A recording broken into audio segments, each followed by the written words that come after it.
Smarten up your home with a smart plug like this. Let's have a look.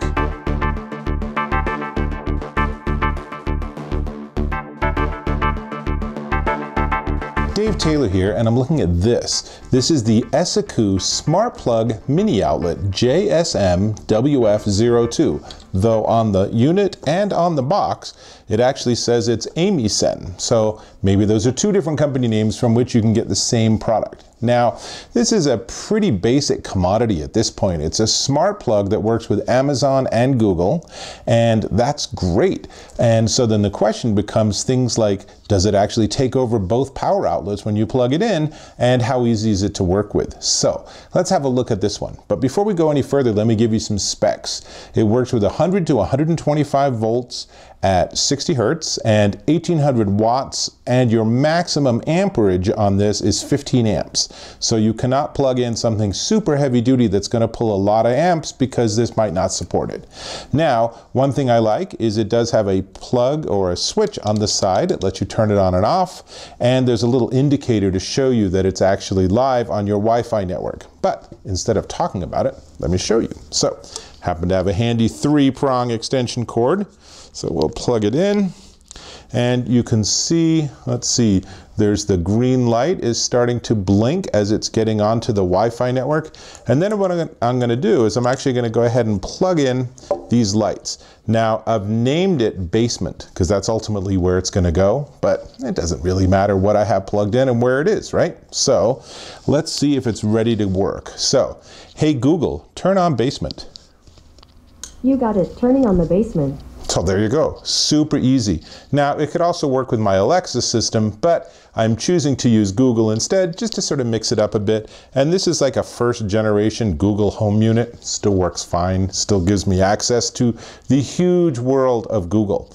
Now, it actually pairs through an app, and that app is actually called Smart Home, and that gives you access to a lot of controls. So obviously on and off, that's easy, but it also gives you timers and schedules. So for example, here I am setting up a timer to have it just turn off after 15 or 20 minutes.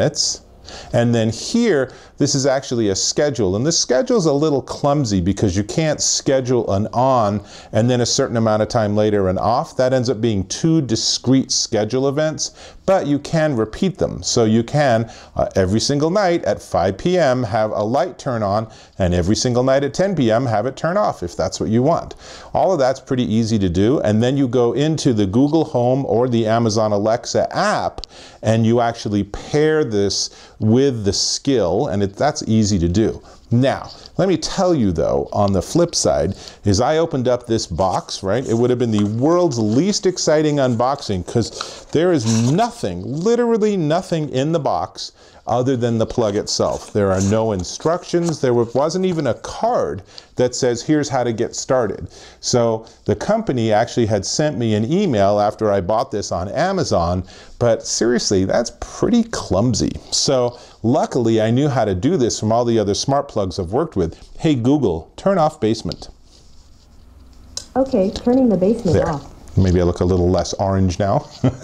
But what you have to do the first time you plug it in, you have to push and hold the power button for about 15 or 20 seconds until the light on the front starts flashing. Then you can pair it in that Smart Home app, which is Android or iOS. And then once you have it paired, then you can go into Google Home or Amazon Alexa, and you can search for it through the Smart Home skill if you need to install it, or if it's already installed, you're good to go. And then it will actually find it. Then you can do things like rename it and all of those other controls. But really, it needed some instructions. Holy cow, if I was actually just beginning with all this smart home stuff, I would have been very upset to get this device. And it's just like, I don't care how much it costs. I want to have some clue how to do this without feeling like a complete knucklehead. So maybe it was just me and I was unlucky, and maybe everyone else gets a handy little instruction booklet in there in 43 languages. But no, so far for me, El Zippo. So, on the other hand, once I got it paired, as you can see, it works just fine. Here it is in a 2-prong outlet, or a 2-outlet outlet? I don't know, whatever the words are. You can see it works perfectly fine, and it doesn't block the other plug, which is super important. And that's really all I have for you. So Actually, I like this. You know, again, this is really just a commodity product now on the market, and this one is at a good price, and it's a reasonably nice looking unit.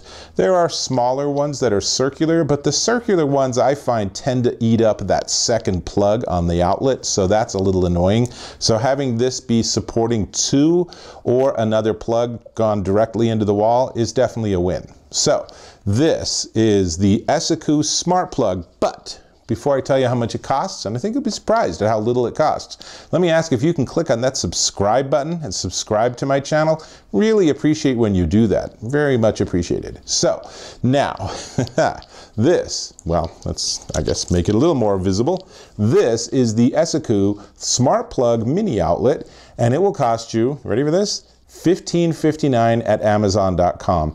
And I've found that their price keeps going down because it's such a hot commodity market. There are so many choices for smart plugs. So go and check it out. You might find it's even less than that. So when I bought it, it was $22. It's gone down substantially since then. And who knows, it might go down, you know, oh gosh, I can imagine this being under 10 bucks someday. So why would you not have everything in your house plugged into these devices? I don't get it. Super easy, super useful. So with that, this is Dave Taylor. I need to go and put it in the basement so that I actually have the ability to turn on my basement light without going down into the basement first. What a win. So it's Dave Taylor, and I'll catch you in my next video.